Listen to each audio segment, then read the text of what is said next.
En ramassant une pierre que personne n'a encore jamais touchée, on est le premier être humain à voir ce qu'il y a en dessous. On ne peut jamais savoir ce qu'on va trouver.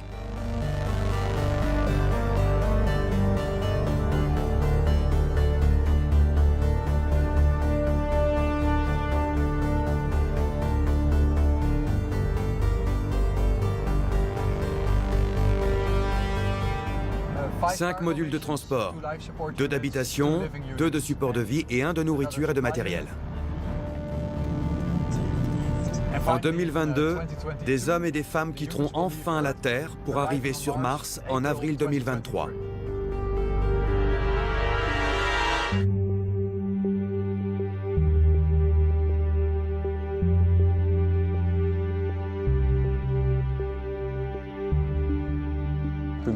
Je suis marié et j'ai 3 enfants. Je crois qu'ils comprendront que j'avais l'envie et le devoir de réaliser mes rêves et mes objectifs, même si la démarche paraît égoïste.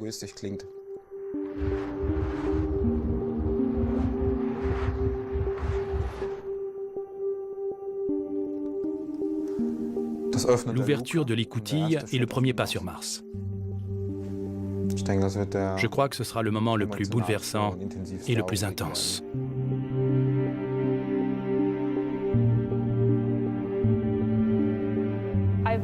J'ai toujours voulu aller dans l'espace.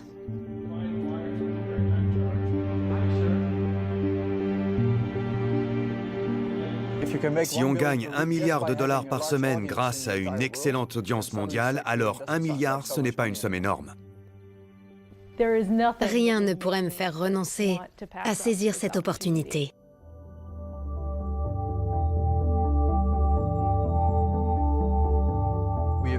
On a reçu plus de 10 000 emails du monde entier. Toutes ces personnes savent qu'il s'agit d'une mission d'implantation, d'une mission sans retour.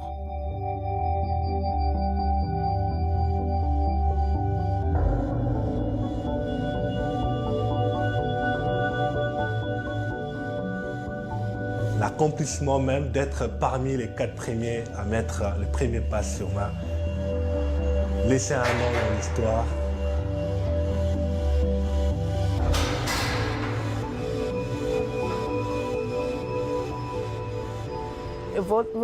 Là-bas, je comprendrai les choses que j'ai du mal à comprendre ici. C'est dans ce sens que Mars sera ma nouvelle maison et que je m'y sentirai bien.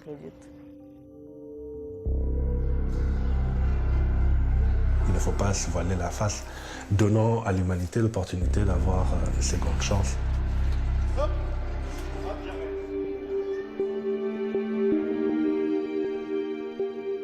L'homme est né pour aller dans l'espace, pour faire de nouvelles découvertes. C'est comme ça, il ne peut pas faire autrement.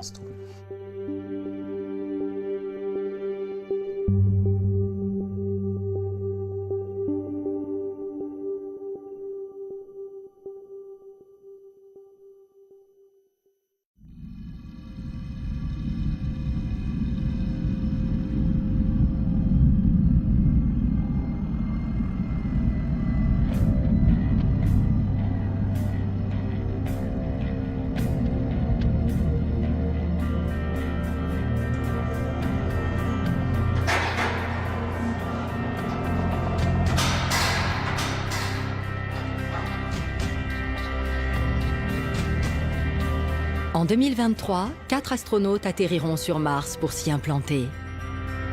2 ans après, 4 autres personnes les rejoindront. Dans les années qui suivront, une quarantaine d'astronautes vivront sur Mars. Aucun d'eux ne reviendra jamais sur Terre. Ils mourront à 56 millions de kilomètres de chez eux. Le projet peut sembler étrange. Les scientifiques sont d'ailleurs divisés sur sa faisabilité, mais certains d'entre eux ont une motivation infaillible. Oh oui, absolument. Si j'avais l'opportunité d'aller sur Mars, je n'hésiterais pas une seconde. Avoir la possibilité de découvrir une planète totalement différente de la nôtre, c'est tout simplement incroyable. C'est la chose la plus extraordinaire qu'on puisse faire. C'est fantastique. Et qu'implique un tel projet sur le plan légal ? Aujourd'hui, Nous n'avons pas suffisamment de connaissances pour savoir quelles lois seront appliquées sur Mars, par exemple. Il faut y réfléchir. Quelles lois régiront le cadre de vie de ses habitants et de la planète? La technologie évolue très rapidement. Le problème, c'est que la loi, elle, n'arrive pas à suivre. Elle a toujours un train de retard. Mais parfois, il est nécessaire de prendre le temps de réfléchir aux questions juridiques et à la réglementation. Il s'agit d'un défi tout à fait captivant qui m'intéresse au plus haut point. Mars One a de très nombreux adeptes, des candidats astronautes qui affirment être prêts à renoncer à leur vie sur Terre pour vivre l'aventure ultime. L'idée que les hommes vont aller sur Mars, pas seulement pour visiter la planète, mais pour s'y implanter, c'est quelque chose d'énorme, de vraiment ahurissant.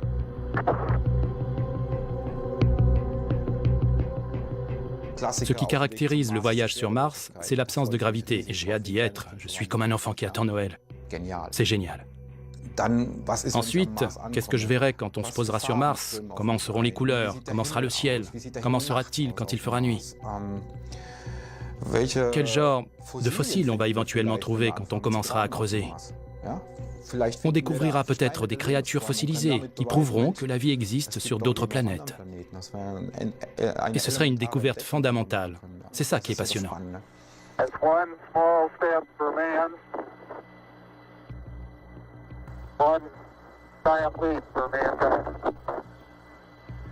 On nous a dit aussi aller sur la Lune, c'était impossible. Je pense que les sceptiques vont être convaincus en voyant les premiers vaisseaux être construits en orbite, en voyant les premiers satellites envoyés sur Mars pour maintenir la liaison satellite, Internet et tout. Parce qu'on a maîtrisé la Terre, on a maîtrisé l'air, on a maîtrisé l'eau, il nous reste à maîtriser l'espace. Déjà quand j'étais petite, je m'y intéressais. C'est pendant les cours de sciences et grâce aux photos de l'espace dans les manuels scolaires que mon intérêt a été éveillé. Depuis, il n'a pas cessé de grandir. Mais j'aimerais vraiment voir en vrai les photos que j'ai vues dans les livres.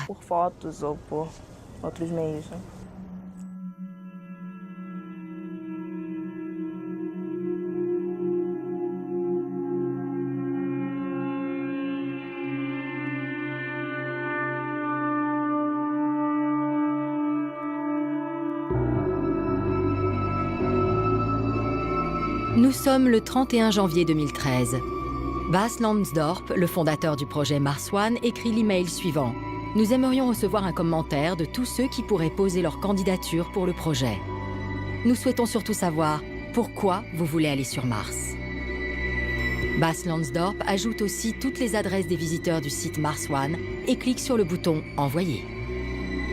C'est alors que les réponses commencent à affluer.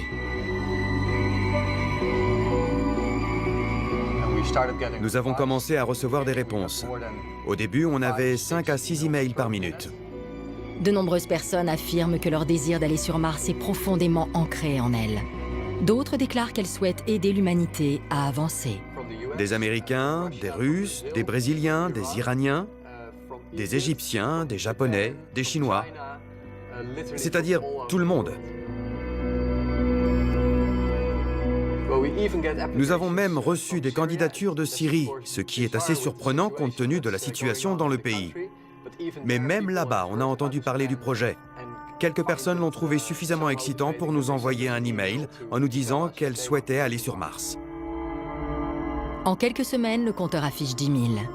10 000 personnes semblent déterminées à tout abandonner sur Terre pour aller sur Mars et mourir à 56 millions de kilomètres de chez elles.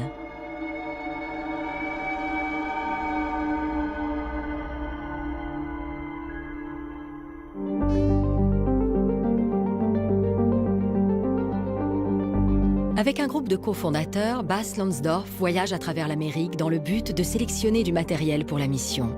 Les sociétés leaders dans l'entreprise spatiale commerciale sont basées en Californie et en Arizona. Le budget de la mission est estimé à près de 5 milliards d'euros. Quand on commencera la sélection des astronautes, le nombre de candidats devrait convaincre beaucoup de chaînes de télévision à diffuser les étapes de cette sélection qui aura lieu en 2014. Et on espère qu'entre 10 et 20 chaînes de télévision nous suivront, ce qui serait déjà un énorme succès. Ensuite, plus la date de lancement approchera, plus les diffusions seront fréquentes. Mars One sera sans doute le plus grand spectacle médiatique de tous les temps. Bas Lansdorp est aux États-Unis pour rencontrer des fabricants. Quelle fusée choisir? Quels vêtements et quel type d'habitat prévoir pour les astronautes? Il réalise des achats dans le cadre d'une mission qui bouleversera le monde si elle voit le jour. Les journalistes l'appellent jour et nuit. En fait, quand l'idée m'est venue, je comptais partir, moi aussi. Et la raison pour laquelle je n'irai pas, c'est que ma personnalité ne correspond pas vraiment pour une mission de ce type. Il faut être quelqu'un de calme et de patient, et j'ai plutôt le profil d'un entrepreneur enthousiaste, pas du tout patient, ce qui par ailleurs me permet de réaliser de tels projets. Bas Lansdorp est âgé de 35 ans. Il détient un diplôme en génie mécanique. C'est une personne très motivée, prête à faire de grands sacrifices. Quoi qu'il arrive, il doit réussir. Pendant des milliers d'années, les hommes ont observé le ciel et Mars. Cette planète a été un dieu, un présage de bonne et de mauvaise fortune.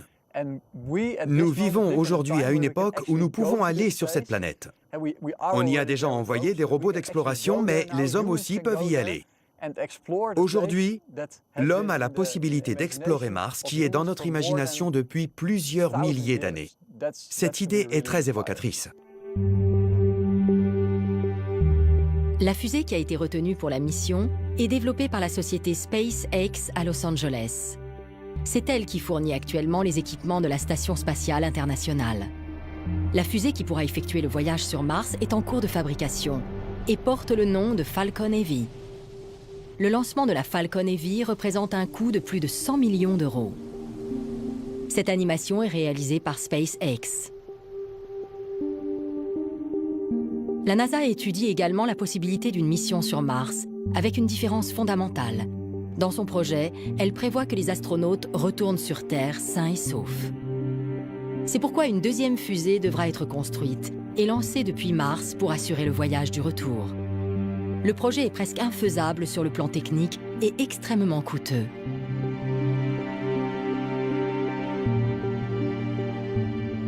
Si nous ne sommes pas encore allés sur Mars, c'est pour la raison suivante. Les agences spatiales ne sont pas disposées à s'engager dans une mission sans retour, c'est-à-dire d'implantation. Et si on n'accepte pas que des hommes et des femmes restent sur Mars, alors le projet est aujourd'hui tout simplement infaisable sur le plan technique. C'est pourquoi Bas Lansdorp a exclu cette composante du projet. Une fois que les astronautes auront atterri, ils resteront sur Mars pour y établir une implantation. Ils ne retourneront jamais sur Terre. D'un point de vue technique, la mission est réalisable. Le projet de Bas Lansdorp est plus simple à exécuter, mais très controversé.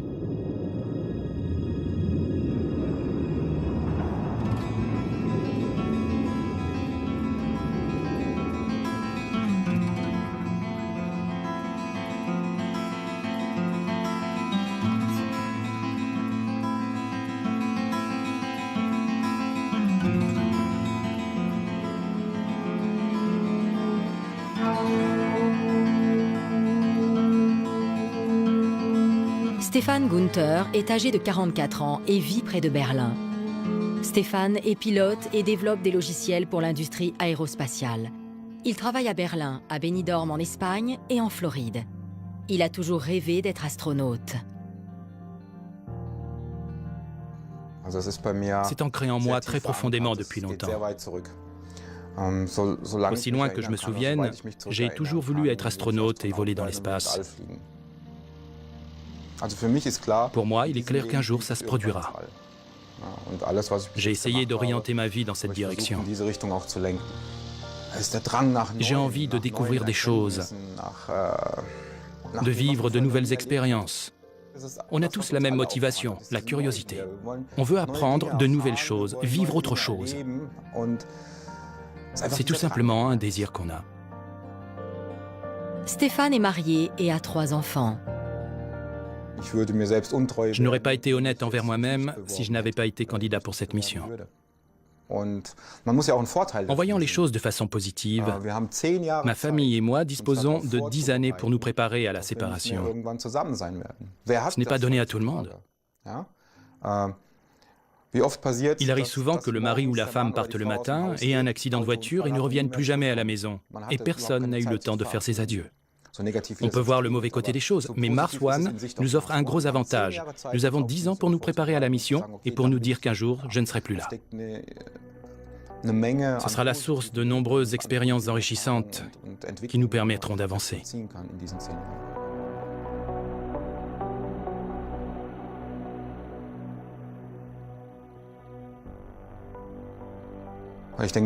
Je crois qu'ils finiront par comprendre. J'essaie d'éduquer mes enfants d'une certaine façon pour qu'ils comprennent que ce qui compte, c'est de vivre ses rêves, d'accomplir ce qui est important pour eux. Je pense qu'ils admettront que moi aussi, j'ai dû et voulu réaliser mes rêves et mes objectifs, même si ça peut sembler égoïste. C'est seulement si je réalise mes rêves et mes objectifs que je pourrai être heureux, que je pourrai me montrer loyal et juste envers les autres. Je ne peux pas passer à côté de ça. La mort est incontournable. Et ce projet l'est aussi pour moi, parce que c'est le rêve et le but de ma vie. Je parle beaucoup de moi, et ça peut sembler égoïste, c'est vrai. Mais chacun doit trouver ses propres objectifs. Mes enfants, ma famille aussi. On doit apprendre à vivre avec, et comme je l'ai dit, c'est une chance de savoir maintenant que ça arrivera. Je le vois comme un plus, pas comme un moins. Nous avons la possibilité pendant les 10 prochaines années de vivre cette mort lente. De façon intense, de la savourer si on peut dire. Oui, je crois qu'on peut dire ça comme ça.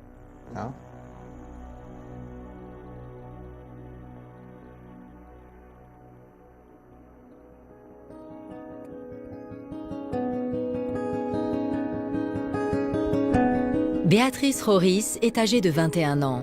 Elle vit à Rio de Janeiro où elle étudie l'anthropologie. Aujourd'hui, elle se sent prête à s'adapter à sa future vie sur Mars. Si j'ai la possibilité d'aller sur Mars, j'éviterai tout ce qui pourrait me retenir sur Terre. Mentalement, je veux être prête à y aller. Il n'y aura pas la place pour des choses qui pourraient m'empêcher de partir. Je ne pense pas que je commencerai une relation avec quelqu'un. Non, je ne crois pas. Les parents de Béatrice voudraient la soutenir, mais sa mère est dévastée par un voyage sans retour. Ça me rend très malheureuse parce que elle est mon unique enfant et que je vais la perdre. Je ne sais absolument pas ce que je leur dirai quand je serai sur le point de partir. Je n'en ai aucune idée.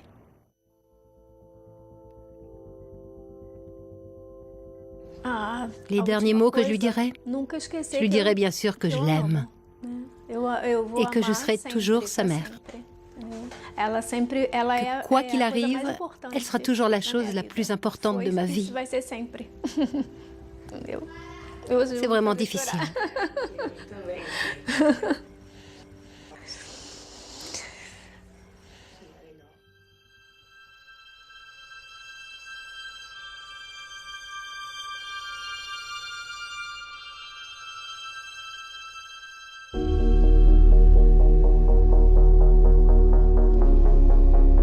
Henri Jacquemin est âgé de 32 ans.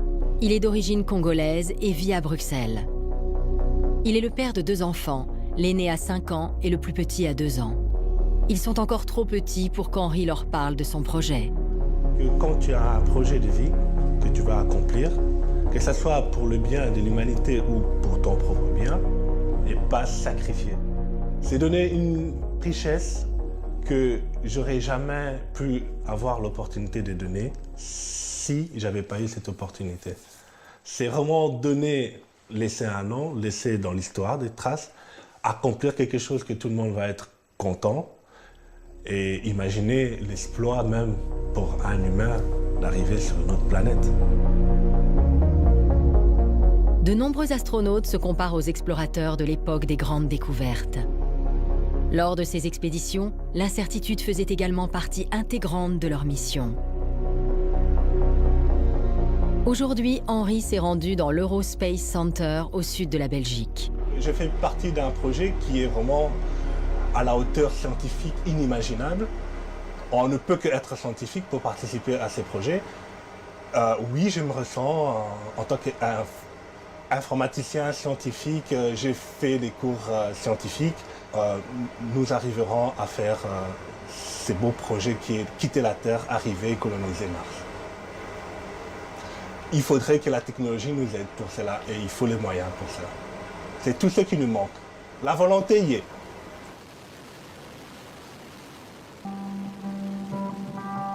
Sarah Director est âgée de 24 ans et vit à Philadelphie. En fait, j'ai toujours voulu être astronaute, depuis que j'ai 4 ans. Et durant toute ma vie, ça m'a semblé juste impossible. je vais dire que c'est très difficile de devenir astronaute, parce qu'il y a très peu d'élus. D'une certaine façon, l'idée est restée dans un coin de ma tête. C'est-à-dire que si j'avais la chance de devenir astronaute, alors je laisserais tout tomber. L'opportunité ne s'est jamais présentée avant aujourd'hui. Et c'est peut-être une chance, peut-être pas, mais je dois essayer. Sarah a 2 passions, l'art et la science. Elle a un diplôme de biologie. C'est son père qui lui a parlé de l'existence du projet Mars One.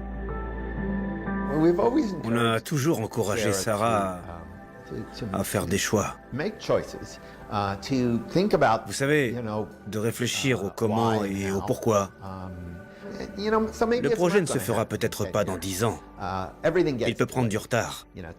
10 années est un délai extrêmement court. Mais s'il voyait le jour dans 15 ans ou dans 20 ans, je trouverais toujours l'idée fantastique. Et je trouve que l'approche est bonne. Il ne s'agit pas de faire une mission inutilement difficile, d'envoyer et de ramener des astronautes, non. On peut aussi faire les choses différemment, sans les contraintes habituelles. Ma mère a un ami au travail. Elle raconte à tout le monde que j'espère aller sur Mars un jour. Et cet ami de ma mère collectionne les éclats de météorites. Il en avait une qui venait soi-disant de Mars. Je suppose qu'ils ont analysé la composition chimique. Je ne sais pas comment ils font pour identifier les météorites. Toujours est-il qu'il m'a donné celle qui venait de Mars. Ce qui serait assez drôle, si un jour je pars vraiment sur Mars, ce serait de l'emporter avec moi, pour la ramener chez elle. Cette toute petite pierre. Ça, je l'emporterai.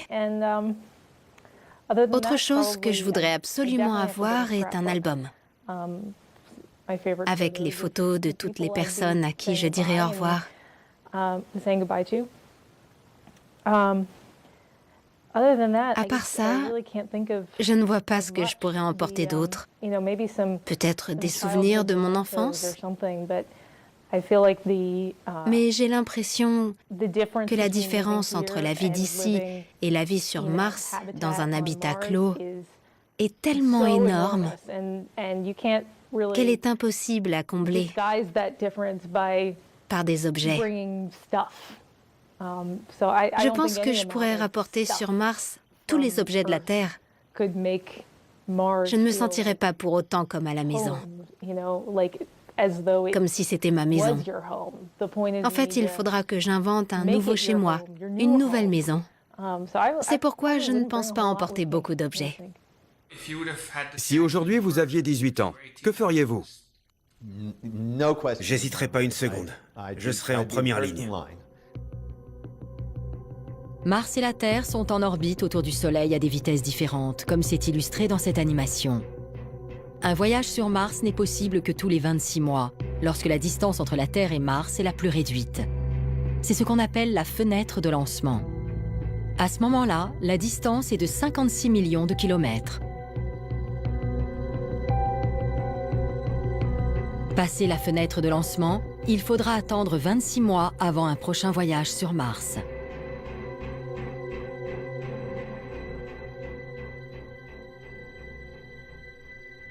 Bas Lansdorp et son équipe consultent la société Paragon. Paragon fabrique des combinaisons spatiales et des systèmes de support de vie pour les capsules. Compte tenu de l'avancée du projet Mars One, la société devra élaborer une nouvelle combinaison adaptée à l'environnement de Mars. Pour cette mission particulière, parce qu'il s'agit d'un aller simple et qu'après l'atterrissage, les astronautes resteront sur place pour créer la mission initiale, il est nécessaire de concevoir une combinaison extrêmement robuste et fiable. Une combinaison qui pourra être réparée par ceux qui les utilisent. Les combinaisons qu'on trouve aujourd'hui n'offrent pas cette possibilité. Celles que portent les astronautes dans la Station spatiale internationale sont constamment remises à neuf et réapprovisionnées. La distance entre la Terre et la station permet de les retourner sur Terre, de les remettre à neuf et ensuite de les renvoyer dans la station lors des opérations de ravitaillement. Les combinaisons pour Mars One seront différentes. Il n'y aura pas de retour possible, tout comme pour les astronautes. Ils devront être en mesure de les remettre en état eux-mêmes. La combinaison devra être conçue de telle manière que les astronautes pourront les réparer facilement. Le défi à relever commence dès la conception avec le choix des matériaux à utiliser. Il faut réaliser des éléments identiques pour les différentes parties. Ça peut sembler trivial, mais si on utilise 10 types de fixations différentes pour une même combinaison, en cas de réparation, il faudra prévoir 10 pièces de rechange différentes. Mais en n'utilisant qu'un seul type de fixation pour toute la combinaison, on réduit le nombre de pièces de rechange. Alors la conception est réussie. Il s'agit d'un défi important qu'il faudra relever.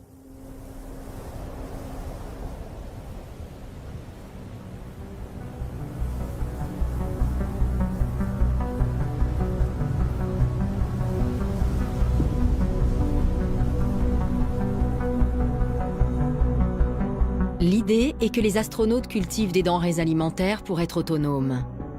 Un tel programme a été réalisé ici, à Biosphère 2, en Arizona.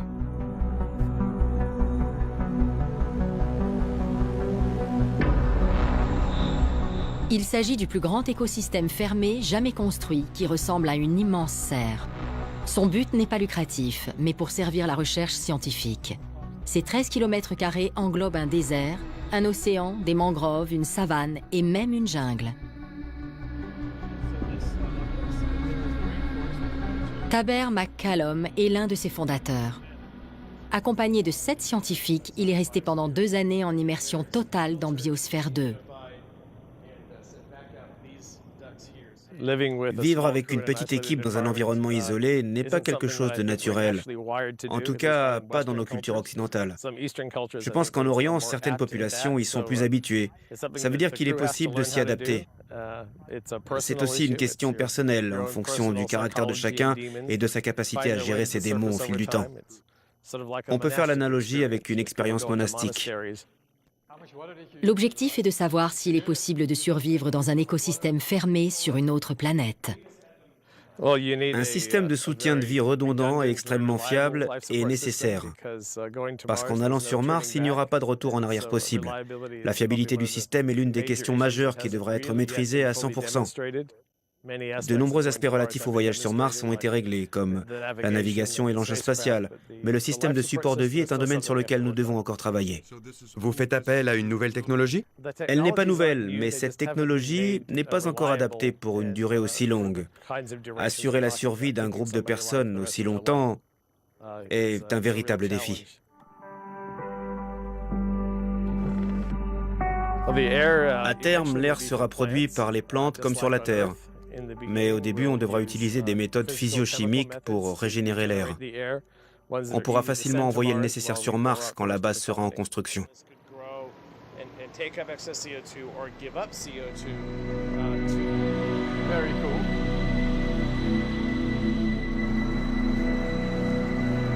Produire des aliments sur Mars, par exemple, implique qu'il faut de l'énergie et un endroit sous pression pour les faire pousser.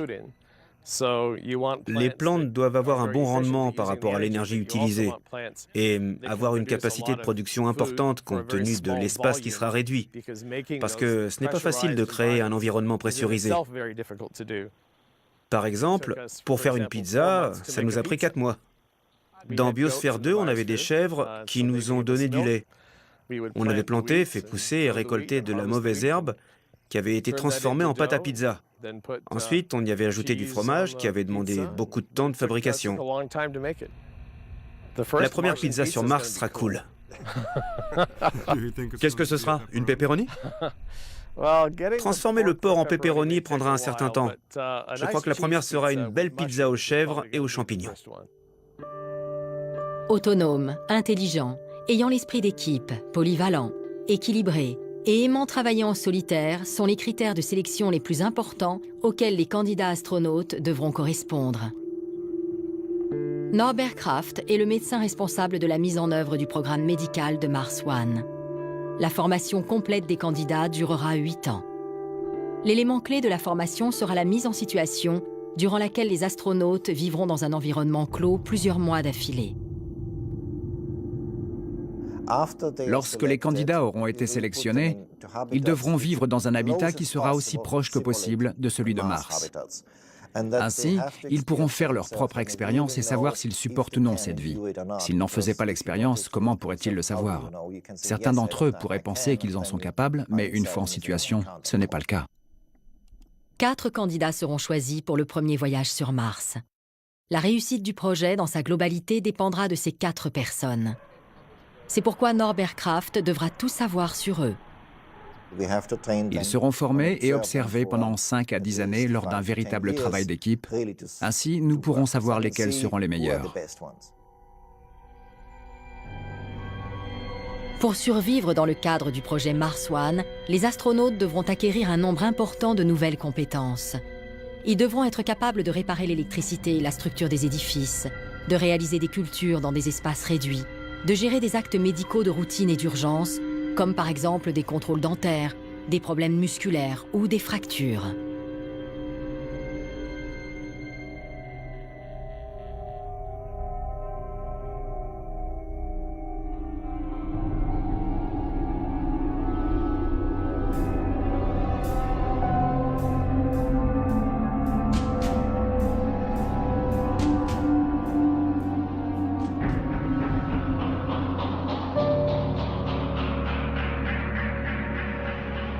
Le sol qu'on trouve sur Lanzarote, qui fait partie des îles Canaries à l'est des côtes d'Afrique, a de nombreuses similitudes avec celui de Mars.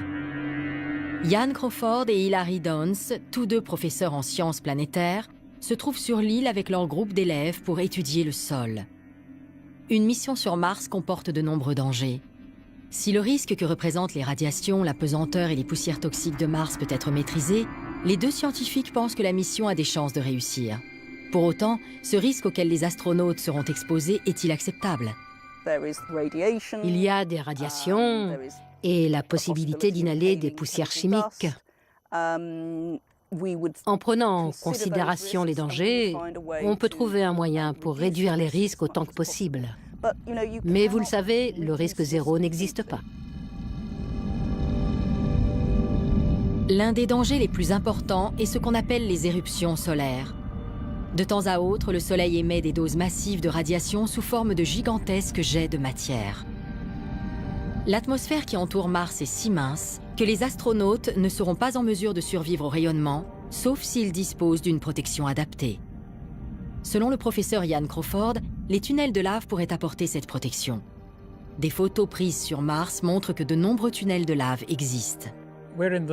Nous nous trouvons dans le tunnel de lave du Monte Corona sur l'île de Lanzarote. Il s'agit d'un des tunnels les mieux préservés sur Terre. Le tunnel est formé par la coulée de lave qui est descendue du volcan, se trouvant juste derrière nous. La lave s'est refroidie à la surface pour former une sorte de croûte. Mais elle a continué à couler sous la croûte et au fur et à mesure des éruptions, la croûte est devenue plus épaisse grâce aux coulées qu'il y a eu dessus. La lave à l'intérieur a continué à descendre, créant un long tunnel qui est en définitive une immense grotte souterraine. Un tunnel de lave est potentiellement très important pour les astronautes. Grâce à cette structure, ils pourraient y trouver un abri pour échapper à l'environnement hostile qui règne en surface. Ils seraient notamment protégés des rayons cosmiques et des radiations du Soleil et des éruptions solaires. Les rayons cosmiques et éruptions solaires pénètrent seulement dans 1 mètre de roche solide, à peu de choses près. Ici, dans ce tunnel de lave, on a plusieurs mètres de roche au-dessus de nous, et on serait parfaitement protégé des radiations de l'extérieur. Qui plus est, l'environnement thermique y est beaucoup plus stable.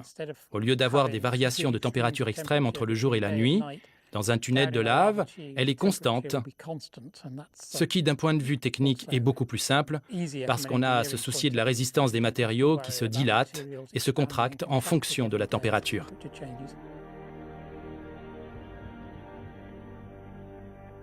Installer un habitat dans un tunnel de lave permet donc d'offrir une protection aux agressions extérieures.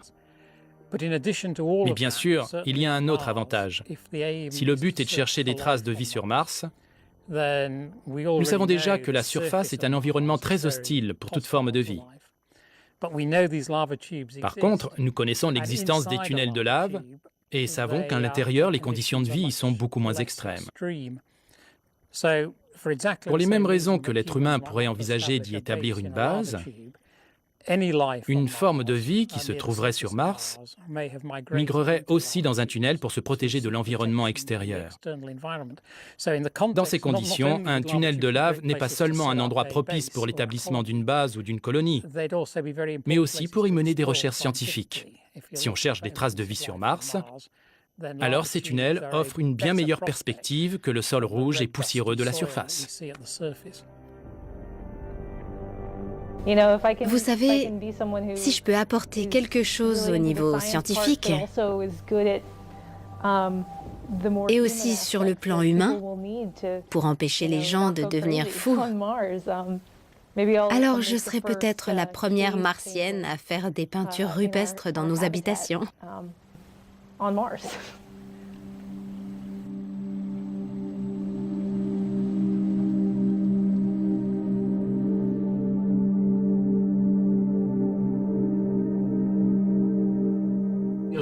Votre fils aura 18 ans quand vous partirez, n'est-ce pas?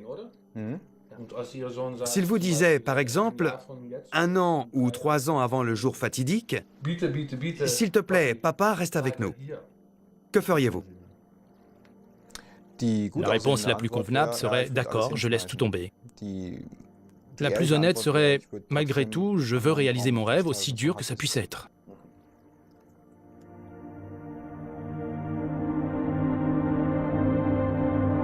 Et si un jour Stéphane regrettait d'être allé sur Mars?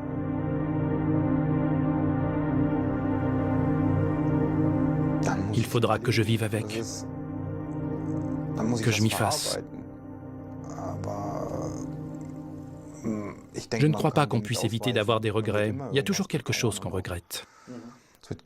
Plus tard, je dirai sûrement que telle décision était mauvaise ou que je n'aurais pas dû faire telle chose. En même temps, c'est la vie, c'est souvent comme ça. Et je ne parle pas spécialement de Mars One. Faudra que je vive avec. Vous avez des croyances? En Dieu, par exemple? Ça a quelle place dans votre vie? En tout cas, je crois qu'il existe une sorte de force créatrice dans l'univers qui crée des choses de façon structurée, parce qu'en y regardant de plus près, on s'aperçoit que tout s'imbrique parfaitement, sauf quand l'homme intervient. Je ne crois pas en un Dieu qui aurait une forme humaine, comme l'Église tente de nous le représenter.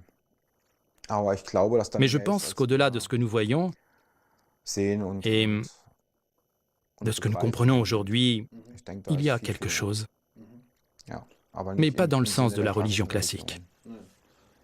Pensez-vous trouver Dieu sur Mars? Ça dépend de ce qu'on entend par Dieu.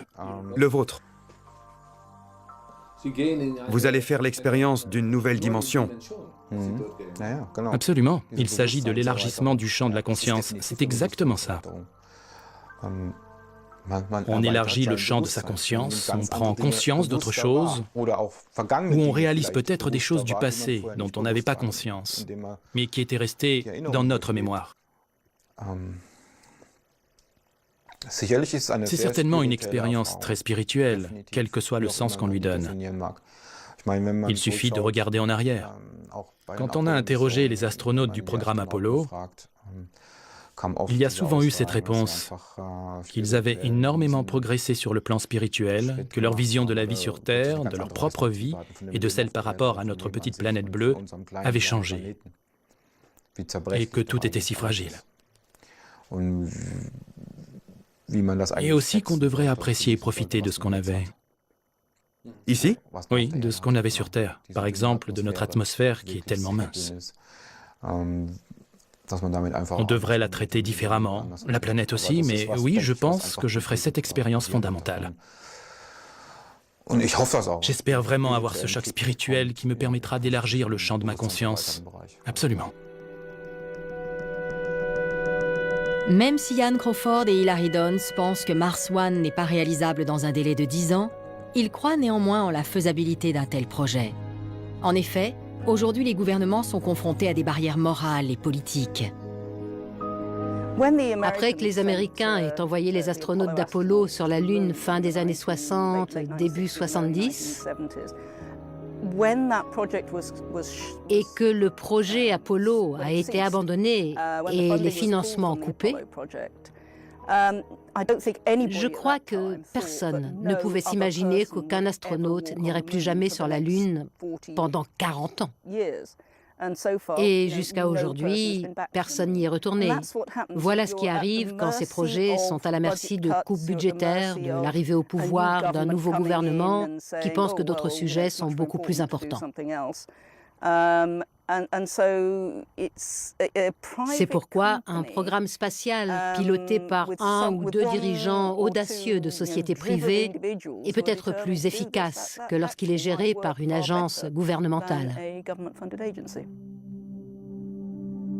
Mais les conséquences d'un tel programme sont impossibles à prévoir. Pour des raisons techniques et commerciales, le projet Mars One s'articule autour d'une mission sans retour. Le fait que les astronautes devront vivre sur la planète est un effet collatéral. C'est un changement de perspective fondamental. Imaginons que le projet voit le jour non pas dans 10 ans, mais dans 20 ans. Une nouvelle communauté humaine s'établira sur Mars.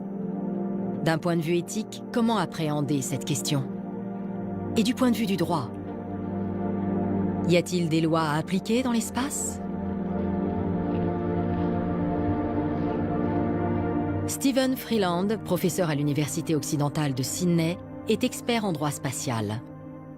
Si le projet voit le jour, ce sera en quelque sorte le début de la colonisation d'une partie de l'espace, dans une mesure extrêmement restreinte et dans un avenir lointain, bien sûr. Mais l'un des principes fondamentaux, et c'est très important parce que même quand on en était au sommet de la guerre froide entre les États-Unis et l'Union soviétique, que la conquête de l'espace avait commencé et que ces deux pays considéraient l'autre comme un État belligérant, pour autant, ces deux pays ont reconnu très rapidement qu'on ne pouvait être ni propriétaire de l'espace, ni le coloniser. C'est ce que stipule clairement le traité de l'espace. Et le fait que personne ne pourra jamais coloniser l'espace est une protection, un dispositif de sécurité permettant d'éviter les guerres entre les pays souhaitant s'approprier des ressources de l'espace. Donc, la règle fondamentale est que l'espace appartient à tout le monde, mais aucun pays, aucun particulier ne pourra se l'approprier pour lui-même. Bien, maintenant, nous parlons d'une implantation dans l'espace. Nous parlons de personnes qui vont occuper une partie de la planète, si on peut dire, qui vont vivre de cette terre, c'est-à-dire qui vont l'exploiter, s'il y a des ressources, comme de l'eau par exemple. Nous commençons à aborder la notion de la colonisation. Je veux dire, dans une mesure très restreinte. Mais ce genre d'expérience annonce d'autres missions. Ça ne fait aucun doute, vous savez. Si la mission réussit, d'autres verront le jour, peut-être sur la Lune ou dans un autre coin de l'espace. Comme les activités dans l'espace évoluent, on commence de plus en plus à mettre en cause les règles fondamentales qui ont été si importantes pour la régulation de l'espace. Bien sûr, les lois changent.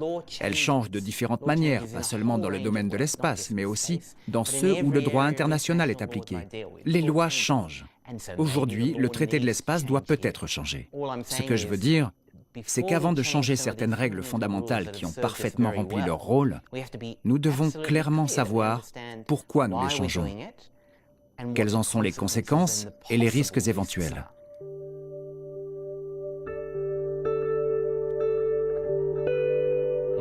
Nous devons réfléchir à une loi qui s'applique à ces personnes. Quelles sont les règles juridiques? Quel est leur statut juridique? Le cadre juridique actuel existe pour les astronautes qui se trouvent dans l'appareil et dépend essentiellement du pays qui l'a enregistré. Disons que l'appareil est enregistré par les États-Unis. Les Nations Unies disposent d'un système de registre. C'est donc une loi américaine qui s'appliquera à l'appareil durant son voyage jusque sur Mars. Mais aujourd'hui, le système de registre ne prévoit pas de loi qui s'applique lorsque les astronautes se trouvent sur Mars. C'est pourquoi nous devons élaborer une loi. Et si ces personnes restent sur Mars pour toujours, ils vont probablement se marier, avoir des enfants, peut-être commettre des meurtres. En fait, nous devons comprendre le cadre pour cette loi et nous devons le fixer.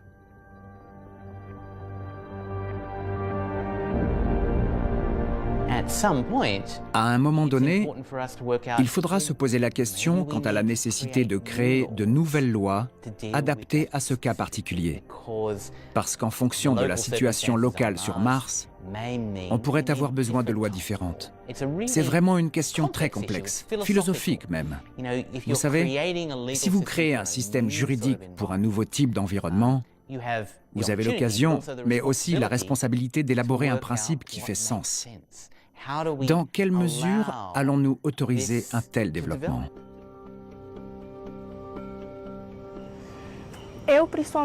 Maintenant que j'étudie les sciences sociales, je pense que la construction d'une société humaine est riche en enseignements. Personnellement, j'aimerais participer tout au long de ma vie au développement d'une communauté, d'une société. C'est pourquoi le projet Mars One m'intéresse autant.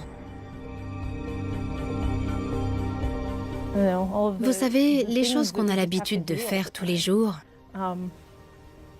et même de critiquer le gouvernement, ce que tout le monde fait inévitablement. Si on me choisit pour participer au projet, je serai partie prenante pour fonder un nouveau gouvernement. Je suppose qu'en m'immergeant dans ce programme, ma vie sera totalement différente. Je pense que ça ne sera pas facile, parce que beaucoup de choses me manqueront. En revanche, il y a certaines choses qui ne me manqueront pas du tout.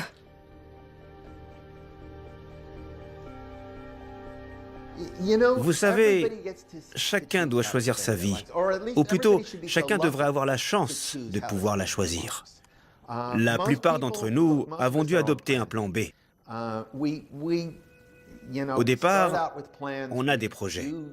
Mais la vie fait que des événements vous poussent dans une autre direction. Et on fait avec. Et c'est ainsi qu'on se retrouve à suivre un autre chemin, peu importe lequel. Être capable de vivre la vie qu'on a choisie est quelque chose de merveilleux. On devrait tous pouvoir choisir sa vie. J'espère que ma fille y parviendra. Si c'était le cas, et si elle m'annonçait qu'on lui offrait cette opportunité, à elle ou à quelqu'un d'autre, mais qu'on lui donnait cette possibilité, je dirais, vas-y, fonce. Elle réussirait quelque chose dont j'ai toujours rêvé.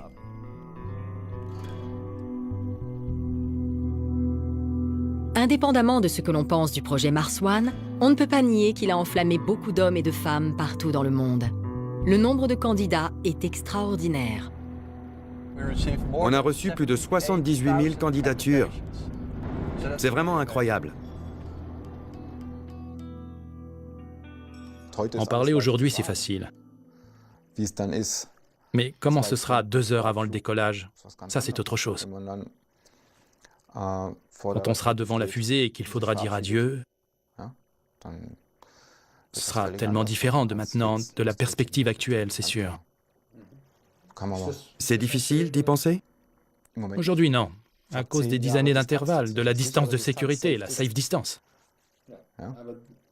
Mais plus elle sera réduite, plus il sera peut-être difficile d'y penser, ça c'est clair.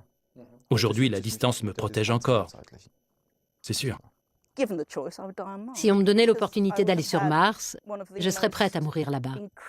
Parce qu'en tant que scientifique, je vivrais une expérience absolument inouïe. C'est tout simplement incroyable de penser qu'on peut aller sur Mars et y travailler. Et puis si on n'en vient pas, alors tant pis. C'est la vie.